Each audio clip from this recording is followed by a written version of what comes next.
Hey, we're talking about that time when George Michael went down to northern Alabama. He was looking for a producer to sing with. Well, I guess it's a little too close to when the devil went down to Georgia. And I don't think George was looking for a soul to steal, but anyway.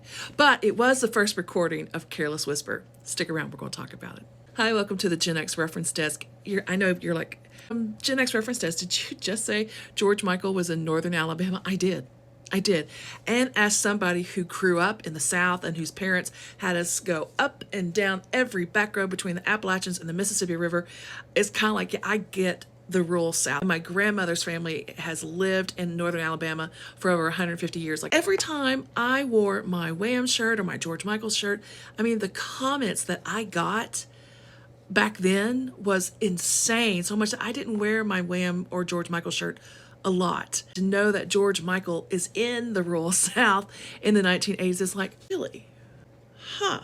Did he see a Winn-Dixie? Did he see an A&P? A Piggly Wiggly? Did he eat at a Meat and Three? Did he have like biscuits and gravy? Did he have sweet tea? Did he have cornbread? There's dry counties in this part of the country. I mean, so many questions that will never be answered because George is gone. Let's talk about like what's going on in 1983. 1983 is when he first records this song.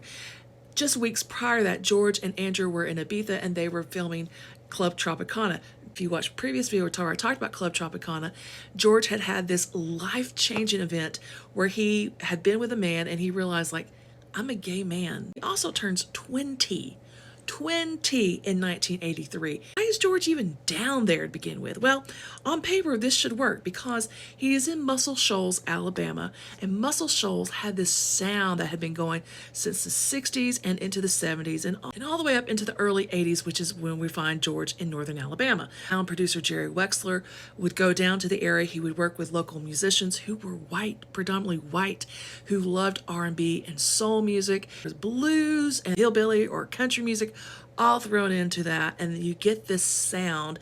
And the players, particularly at Muscle Shoals Studio, was the players were known as the Swampers, created this sound that people wanted to recreate. Staple singers were there. Bob Seger was recording there. Leonard Skinner, Simon and Garfunkel. The Rolling Stones recorded Brown Sugar and Wild Horses while they were there. This area, this part of the Tennessee River created this sound that got into you.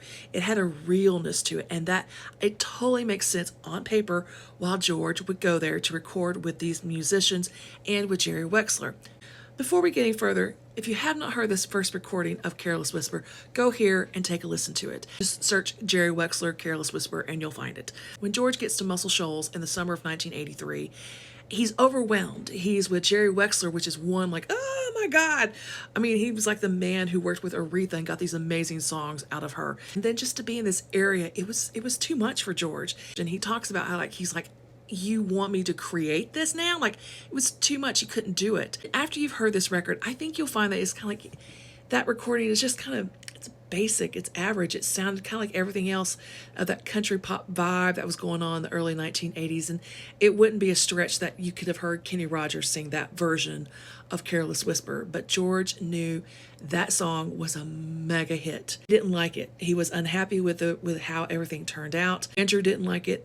Andrew even said it lacked character, it lacked depth. So George realized that he's going to have to take this on and he's going to have to produce this song, which is what he does. He goes back to London, he goes to Sarm West Studios, and that's where he records Careless Whisper. One of the things that we don't talk about George Michael is that the Britishness of George, and that I think George really needed to be on London soil, to be part of that London scene, to be part of what was going on in 1983. George as synthesizers, George always like built the music around his voice so that it brought his voice up, and Jerry Wexler wasn't really doing that in that session, and George did in the session that he did later. He does multiple vocal tracks and builds his voice up, and he's this incredible recording that we know and love today. I said last year I thought it was one of the top 5 songs of the 80s, and I'm totally changing my vote, and I think Careless Whisper is one of the top 3 songs of the 80s, if not one of the top 2. I totally want to hear from you, your thoughts and memories about George. What do you think are the top 5 songs of the 1980s? Please hit me up in the comments, and we'll talk soon. Bye. Like the idea of George at a Winn-Dixie cracks me up.